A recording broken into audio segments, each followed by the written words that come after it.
Diomaye fait crise bu existé wul bi Macky Sall créé woon ba tax mu renvoyer élection présidentielle yi crise bu mel noonu wala bu ko raw la Diomaye di créer pour mën di gouverner par ordonnance tas assemblée nationale. asalaamaaleykum wa rahmatullah taala wa barakaatu. Ziar kontaanee jox cër mbokk àdduna ziar kontaanee jox cër mbokk internet C'est le bon TV. kon am mbokkum réew mi ci chaîne la chaîne de la vérité seen chronique comme ni leen koy defalee saa su ne ci actualité réew mi. balaa noo sori dañuy wax bàkk bi doolee jën ndox la doolee saxaar raay la mais doolee site internet chaîne YouTube abonnement la aimer commentaire et partager xam naa ni nag yéen a ngi ci mais gën leen ci nekk ndax loolu rek mooy dooleel chaîne bi ku am ñaari junni yoo may ko ku la neex waaye soo bëggee dégg jàppal C'est le bon TV ngeen jéggal ñu nag ci raar gëj a defee nii format bi toog ci kër gi waxtaan ak yéen da di ñàkk jot xam nga rek liggéey bi moo ñuy jàpp c'est rare la ñuy am day off am temps tuuti su pour toog suñu kër busy xam nga rek always busy mais nag sant yàlla donc di ndokkeel ñëpp rek ñëw pour jàngat kàddu yi président Bassirou Diomaye Faye yi mu yëkkati démb donc loolu moo ñu tax a tey def vidéo donc di ndokkeel ñëpp nag di siyaar ñëpp ku lim doomatal maa ngi nuyu suma mag suma xarit président Africa First Mala Gassama ak sama ñoom grand Tunkara ak ñoom Cheikh Anne ci liggéey bu rafet bi grand Boy Thiam grand 25 fii patriote yi nekk fii Amérique sunu grand yooyu maa ngi leen di ndokkeel di leen siyaare ci taxawaay bi ñu am ci stop Macky ci fële ca UN donc di bëggee ñëpp rek di wax alhamdulilahi rabbil alamin ci yàlla def gi ñu def patriote dañ ciy sant yàlla ba bokk gi ñu bokk ci ñooñu Seydina Ousmane Sonko dañ ciy sant yàlla donc di am mbégte bu baax a baax saa su ne di yëg ni ca la ñu bokk waaw di yëg ni ñu ngi xeexal suñu réew te yàlla rek tax kon yéen ñu ñuy ndokkeel di ñu siyaare di ñu kontaane yëpp ñun ak yéen ñoo bokk mbégte mi ndax li ñuy def dañ cee fier donc nag tey di ndokkeel le gardien du gardien de la révolution suma xarit suma Serigne Bara Ndiaye ci taxawaay bu am solo bi donc macha allah yàlla guddal fanam donc ñu ñëw rek ci moom ci li mu fi mu jeexalee fa la ñuy rebondir pour waxtaan ak réew mi li nga xamante ni jàpp nañu ni war nañ ko dolli gën a alerter les patriotes ci par rapport ak fa ñu jëm ak Diomaye Faye loolu lu jar a xam la Cheikh Bara leeral na ci lu bëri def na ay révélation dina am leneen lu mu defaat fii ak jeudi waaye ñun it ci côté bi ñu amee ak information yi ñu am ak fi ñu toll dañuy ñëw sof ko rek ci li Cheikh Bara di indi pour rek ñu gën a taxaw gën a xam ni fa ñu jëm ak waa ji eggaguñu fa waaw kon nag let's go di ziaraat encore Serigne Samb alias Zos borom su ko sim jaaykatu ciment beeg béton bi numéro am di 77 875 19 43 ku ko woo di nga am qualité bu baax ci ciment ak béton mu livré la ko fi nga ko bëggee ci prix yu yomb macha allah Serigne Samb foo jaar yoon la. gars yi Diomaye Faye démb ñëpp ñu ngi retenir ci ay kàddoom man moi wala je mooy di. kañ boppam comme ni ko tubaab di waxee le moi est haïssable maanaam olof njaay na mën a goo gis du moom yow a yowaa gën a wóor te mën a goo gis maa fi man te heure boo xeexee ñu yët la say dàll mënu laa fi dañu laa jay nooma lay wax Diomaye man konaa maa la dolli ne la maa fi man goo gis te heure boo xeexee ñu yët la say dàll mënu laa fi dañu laa jay waaw koo dégg mu naan mën a du moom yow a yow rek moo gën a wóor ki mu doon du ko wax day bàyyi bañ naka yow la kon nga gis ni it li tax mu naan mën a loolu dafa jar a bàyyi xel ndax am na lu tax mu jékkee-jékki yor discours bu mel nii maa def lii maa sos lii maa initier lii maa organiser lii lan moo tax discours boobu di persister am na lu tax te loolu lu jar a bàyyi xel la waaw ndax ki nga xamante ni tey waxuñu woon mooy kan ba ñu teg ko tey ci place bi est-ce que jar na mu ñuy wax moom mooy kan ak lu mu def parce que moom biñ koy fal di ko def président du Sénégal moom taxawul fenn nañu maay diw maa sof modab kenn xamu ko woon ñun ñi ñëpp on n'avait pas besoin de savoir que moom mooy kan fan la xam nañ ni sax tekkiwul dara ndax dem na njaga ñaaw comme li may wax léegi maa fi man te boo xeexee ñett la say dàll mënu laa fi dañu laa jay ba mu xeexee jigéen na ko yët ay dàllam ca njaga ñaaw fa mu dëkk kon ñun déjà soxlawuñu woon moom xam lu mu def ak mooy kan ak ku mu doon ak lu mu sos ak lu mu organiser pour teg ko ci place bi dafa am ku ñu ne kii man maay moom mooy man kii nii kat laa bëgg ngeen tegal ma ko ci place bi ñu teg la fa daset kon yow da nga fàttali la fal nag folleeku rek moo ciy tegu ndax jubbu ba la fal boo ko watee réer say mbokk te fi mu toll nii sa benn mbokk xàmmeetu la son excellence ci yar ak teggin la ñuy wax ak yow maanaam ba nga demee ba toog di gis nécessité di wax nit ñi yow yaay kan ak li nga def ci parti bi maanaam boobu nga war a xam ne tu as échoué parce que ñun bañu lay fal di la teg fi nga toog tey nga xam ni njàmbaar tegu la fa dara tegu la fa dafa am góor su baax gu ne ñu joxañ la ne kii laa bëgg ngeen teg ko fa ñu teg ko fa góor gu baax googu tey nga iñaanee li ko yàlla defal ba iñaanee sa bopp moo tax kon boo demee ba nag gis ni naan da nga am war a toog wax nit ñi yaay kan ak lan nga def ci biir parti bi loolu nag mooy li tax mu di ko def loolu laay bëgg a ñëw wax parce que moom xam na ni soxlawul mu ñuy wax mooy kan ndax xamuñu mooy kan xamuñu woon lii yëpp ni moo ko def te pourtant fal nañ ko ndax dañu jàppoon ni moom dafa loyal ak kii mu ne Seydina Ousmane mi ñu ne nañ ko fay nañ ko joxoñ loolu la wone loolu la jëmbat ba tax moom mu am lii mu am kon bu demee ba toog di ñu wax moom mooy kan mooy dafa bëgg diirante mbagg ak kii tax mu doon li mu doon lii rek la dafa bëgg nangu parti bi nga xamante ni tey ki ko jiite moo ko def tey li mu doon lii mu la Jomaay bëgg mooy dafa bëgg a nangu Pastef léegi nag kon bi Jomaay kon dinaa ñëw wax leen fi Jomaay jëm ak ñun Cheikh Bara démb wax na ba tudd kamikaze Jomaay dafay kamikaze wu fa la jëm léegi nag naka lay kamikaze woo Jomaay day kamikaze wu instant yi sax ci kamikaze la nekk parce que li muy wax yëpp c'est contre productif maanaam xaw ma nu ko tubaab di waxee maanaam li muy wax ni yëpp dafa maanaam dafay koy gën a daaneel fi mu toll nii moom ci lépp communication yii muy mën a yëpp amul lenn lu ko ci yokk au contraire waaw léegi nag mu ngi commencé di kamikaze wu parce que boo demee bay wax loo xam ne yow leer na ne li soo ko waxee li mu lay yàqal moo ëpp lim lay defaral te yow mënoo koo bañ a wax loolu kamikaze fa la yem Macky Sall tolloon na fa dem ba xam ni boo mooy communiquer yow li ngay wax ci waxu dof mooy ëpp fuuf li ngay wax pour convaincre nit ñi mais teewul tu es obligé de parler Jomaay toll na foofu te loolu kamikaze la kanam la jëm ngelawalu gileem la kanam la jëm léegi lan moo tax Jomaay jàkkaarloog ñun di ñu wax li mu def nee naa leen léegi dafa bëgg a nangu parti bii di Pastef daa bëgg a wane ni moom mooy Pastef léegi nag ni mu koy wanee moo dul noonu ndax nañ waxante dëgg lii mu wax moom la def yépp daa wane ni moom surga la woon ci parti bi parce que lii mu wax ni moom la def yépp kenn créewul sa parti defal ko sa bopp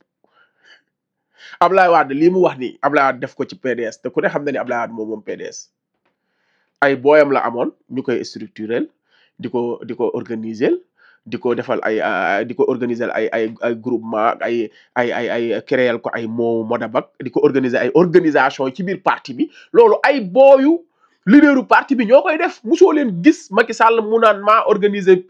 lii Benno Bokk Yaakaar maa ko piloté maa def lii déedéet dafa am ñu ko koy piloteel parce que il est le leader de ce parti léegi moom li mu wax nii au contraire day wane ni moom dafa am lu mu tekki ci parti bi mais lii mu wax nii booyu parti yi ñoo koy def lii mu wax nii Abdourahmane Diouf moo ko daan defal Idrissa Seck est-ce que tax na Abdourahmane Diouf moom parti bi di réew mi bu mu demee ba gisuti ci boppam moom moo lagg ne mott ne moret dem yoonam bàyyeeg idée parti am lii mu wax nii moom la Abdou Diouf doon defal Senghor moo tax Senghor ba mu fiy jóge ne ko kaay jox ko parti jox ko réew mi dem yoonam parce que booyu Senghor la te Abdou Diouf sax gor la mësta bañ a revendiquer ni moom booyu Senghor la Abdou Diouf mësta toog di miim ni Senghor moo ko jox réew mi Diomaye yaa gën a nekk jaam ci histoire Sénégal histoire politique ak histoire Sénégal en général ku gën a doon jaam nekk nihiliste ku mel ni yow amul ci àddina ndax Abdou Diouf rek mësta toog niee ni Senghor a tax mu nekk président musu ko def te yow da ngaa toog nekk ci lu jafe bëgg a pervertir histoire bi ne far force yow sa njàmbaarte moo tax tey nga doon li nga doon mais nekkul Ousmane Sonko moo la joxoñ ba tax nga doon li nga doon muy lâcheté boo xam ne kenn mënu ko nat kon li nga wax ni yëpp ba tax nga naan zëzë ba nit ñi gis ko di ko seetlu day firndeel que ni yow booy nga woon ci biir parti bi. Birame Souleye moo la gënoon doon kilifa ci parti bi ñeneen ñëpp ñoo la gënoon doon kilifa ndax liggéey bi nga doon liggéey booyu parti yi ñoo koy liggéey. moom la Ngagne Demba Touré nekk di liggéey nii ci parti bi fi mu toll nii di piloter fële di JPS xam nga di créer di dajale jeunes yi woo Ousmane Sonko téléphone le leader mu taxaw wax est-ce que Ngagne Demba day taxaw ëllëg naan non man maa créer JPS kon mais dañuy xam ne booyu parti bi la loolu rôlam la. livre solution aussi liñ ci wax mais kan nga gis leader bu créer bind livre ba pare di organiser cérémonie bi mais sa booy nga koy jox mu organiser la cérémonie bi. Diomaye booyu parti bi nga booyu Ousmane Sonko nga moo tax Ousmane Sonko doon la jox nga di ko organiser parce que yow yaa ñëw wane loyauté wane ak ndunguru gu mat sëkk mën a jaamu sa soxla di ko maral di ko tarbiyu ba mu jébbal la mbir yi nga di ko doxal ci loolu tey moo tax nga doon li nga doon ndax loolu rëccu woo ko ndax bi nga ko defalee lii yëpp tey moo waral tey bi mu demee ba ñu xañ ko mu ne sama rakk ji sama booy bii laay jël jébbal ko yëf yi ndax loyauté bi nga loyal la envers lui muy gor su set wicc ndax mënoon nga ko defal lii yëpp tey defal ko parti bi te parti bi du la delloo njukkal waaye ok sax lii yëpp yaa ko def sax njàmbaarte la waaye parti bi dalaa fay ba wis la ndax bi falu jotee dañ laa jël jiital la kon kay yow lii yëpp boo ko defalee parti bi waaye li la parti bi defal mooy dalaa jël ci say moroom mooy njiitu parti bi di Ousmane Sonko tànn la def vidéo ne diw laa bëgg mu dem toog fa nga xamante ne fa laa waroon a toog kon yow di nettali lii di ko wax ay boroomi xel gàcce la nga toog naan maa def lii maa def lii maa def lii mus ngeen a gis Macky Sall wala Ablaye Wade muy organiser benn cérémonie boo xam ne parti am moo koy def ay booyam ñoo koy organiser maanaam li nga wax yëpp nekkoon booy ci Ousmane Sonko nekkoon doomu Ousmane Sonko nekkoon booy ci Birame Souleye Diop mi deuxième ci parti bi moo tax ñu la doon bangay régler yii parce que loolu booy yi ñoo koy régler mu ngi mel ni man mii sama kër am naa fa sama benn booy wax ma nga ca kër ga su ma amee lu may lijjanti moom laa koy lijjanti loo su ma amee lu may gérer sax su damay tabax wala damay def dara moo koy gérer est-ce que tax na moom après mu ne non man maa moom kër gi wala man maa moom lii parce que man maa ko doon gérer waxi doof kon Diomaye li nga wax yëpp day firndeel ni booy nga woon ab surga nga woon ci biir parti bi ñu de la sant nga di def te loolu nga doon def noonu moo nekkoon sa rôle parce que tu n'étais pas un leader léegi leader wax leen ma ban leader ci parti ci Sénégal moo mës a def yii Diomaye wax li nga wax nii dafa war ne firndeel ni yow ab booy nga woon parce que amul benn leaderu parti boo xamante ne mooy structuré ay parti wala mooy def li non dafay am toujours des boy yu ko wër yoo xamante ne tey ñoom bu dee si mbërum làmb comme ñun mbërum làmb yi yow suq nga woon yow suqub Ousmane Sonko nga woon suqu mbër nga mooy bu ñuy dem entraînement yaay téye dàll yi yaay téye saagi yaay téye ngemb yi loolu mooy suq yow suq nga woon moo taxoon loolu yaa ko war a def léegi nag lii yëpp soo ko waxut woon doo gën a firndeel sénégalais yi ne suq nga woon suq googu nga doon suq nga am sa ngërëmu kilifa sa kilifa googu ngërëmam tey moo la teg fi nga toog kooku kon mooy kat ki nga xam da nga koo liggéeyal ba ngërëmandeem moo tax mu def le président de la République du Sénégal kon dañuy santaat yàlla ci toog gi ngay toog di nettali di wane ni yow mii kat da ngaa liggéeyal Seydina Ousmane yow mii kat Ousmane da la daan wax defal ngay def bàyyil ngay bàyyi loolu moo tax nga nekk fi nga nekk tey léegi nag ñu ñëw ci Diomaye fan la jëm ak ñun kon jeu bi li ko jublu yëpp mooy yaakaar na ni su waxee lii dinañ la ko kon de yow parti bi daanaka yaa ko moom waaye bu dee nit da borom xel yi ku ko ci dégg dina ne kii kat li mu def mooy wane ni moom surgalo woon ci parti bi leader bi moom mosoo leen gis leader muy def yi mu doon def kon ça veut dire que moom surgalo woon kon li nga wax ni képp ku la déglu dafay confirmer que ni wax dëgg yàlla parti bi musoo see doon dara lu dul lañ la daan jox ngay def parce que kenn musoo jóg rek ne yaay def lii da ngaa dem ma dog war a am ñu ne la demal nga def ko kala ko doon defloo nag kooku mooy sa sang mooy Seydina Ousmane Sonko mu sell mi tax nga doon li nga doon tey léegi nag li tax ma ni leen Cheikh Bara wax na ba tudd kamikaze boobu laay ñëw leeral fa laay daanalee Cheikh Bara déjà Diomaye commencé na kamikaze wu ndax yaa ko waxal sa bopp woo na Amadou Ba yaa ko waxal sa bopp waa FDR yëpp Diomaye la ñu àndal encore une fois Diomaye Faye taxaw na di wax pour wan nit ñi que ni moom kat Ousmane Sonko mën na ko dàq am na droit dàq ko confiance maanaam boo demee ba toog bay xalaat ku mu soon xalaat Diomaye dina toog ba xelam di nekk ci naan day dàq Ousmane Sonko maanaam Diomaye c'est un lâche Diomaye loolu maanaam dafa waroon nekk loo xam ne maanaam dafa war a araam ci gémmiñam mu toog ni wax confiance moo tax décret bu ko neexee dàq li tax mu wax ko nag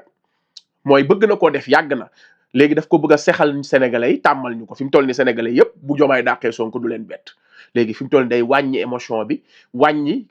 caractère bi maanaam bett gi mu nar a bett sénégalais yi loolu lay wàññi moo tax mu sànni ñu ko bu ballon de sonde la mais day dàq Sonko loolu moom ñun waaj nañ ko te pare nañ ci bu yàgg xam nañ ni temps ngay xaar ak heure waaye Sonko moom faaw nga dàq ko léegi nag dàq Sonko jomaay moom la bëgg kon kamikaze weesuwul dàq Sonko day kamikaze wu léegi nag jomaay bu dàqee Sonko day tas assemblée bi wala avant moo dàq Sonko mu tas assemblée bi léegi nag li tax loi bi mu metti ko mooy li tax mu génn ñëpp xam nañu loi bi moo tax mu génn mooy am na ay galgal yum prévoir roon bu fekkoon loi bi moom fi ba tey wala projet bi muy proposition de loi bi muy dugal kii cour constitutionnel boobu muy créer ak kuréelam googu muy créer pour élection pour mu organiser élection yi li ci sax baara wax lépp dëgg la jaratul leeral loolu moo foofu la bëgg a jëm ak ñun bu mu réussir loolu jomaay fi mu jëm ak ñun mooy tas assemblée nationale dàq Ousmane Sonko tas assemblée léegi nag fi ñu préparé wul ñun tama ba koo leeral xëy na Cheikh Bara munu cee egg wala jotagul pour mu yegg ci maa ci yegg Jomaay Faye parewul pour tas assemblée di dem ak ñun élection am demaat ak ñun élection non bu demaatee ak ñun élection mais Jomaay moo leen gën a xam il a tous les données xam na ni buñ demaatee élection mais parce que day amaat plus que loolu ñëpp xam nañ loolu dafay gën a révolté fi mu toll ni lii muy def nii yëpp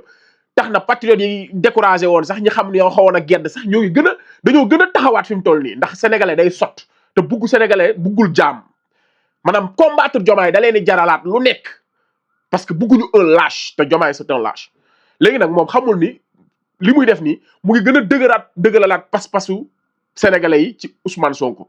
ñi nga xam ne bëgguñu woon Ousmane Sonko sax te ay gor dañoo commencé di jàpp Ousmane Sonko di commencé di ko sotal sénégalais noonu lay def ñoo xam ne sax politique ñoru leen parce que lépp fi la leen fekk nag enfin li Jomaay di wax yëpp ñëpp xam nañ ne ay fen la te sénégalais buggul workat même bu dee workat la moom buggul workat sénégalais noonu la mel en général bopp ñi ci ëpp léegi kon Jomaay xam na ni su ma tasee assemblée bi ay 99 Cheikh Bara lay amaat léegi nag du ko def bu ko tasee day tas assemblée bi mais bu tasee assemblée bi du dem élection dina créer ay problème ba di gouverner par ordonnance Jomaay lii la bëgg di gouverner par ordonnance situation bi du ko may pour mu tas ko di dem élection dina créer ay crise am créer ay affaire moo waral muy woo ay nit ay défaillant di leen dugal pale naan ñi ñooy dox jàmm ak am na lu muy préparé moo jàmm ak réconciliation Jomaay fait crise bu existé wul bi Macky Sall créé woon ba tax mu renvoyé élection présidentielle yi crise bu mel noonu wala bu ko raw la Jomaay di créer pour mën di gouverner par ordonnance tas assemblée nationale gouverner parce que bu tasee assemblée Ousmane Sonko day nekk président assemblée nationale day dàq Ousmane Sonko mën a nekk président assemblée te bu ñu ñëwaatee dañuy am plus que lu ñu amoon day gën a radical loolu xaju fi ci 3 ans yi Jomaay dama ne la heure bu tasee assemblée du organiser waat ay élection dafay bëgg di créer situation bu muy gouverner par ordonnance te foofu nag le problème bi di nekk bu gouverner par ordonnance parce que boo xoolee ñan doon ànd ak Macky Sall ñu bon ñëpp ba ci ki toppoon ci général Moussa Fall nga xam ne ñu bon ñëpp moo ko daan def Jomaay falaat na ko képp koo xam ne yaa ngi nekkoon ci armée bi wala ci police bi wala nga nekkoon ci justice bi nekk défaillant Jomaay tëj na la sa fa nga nekkoon cour suprême moom waxatuma seeni wax ña fa nekkoon na fa nekk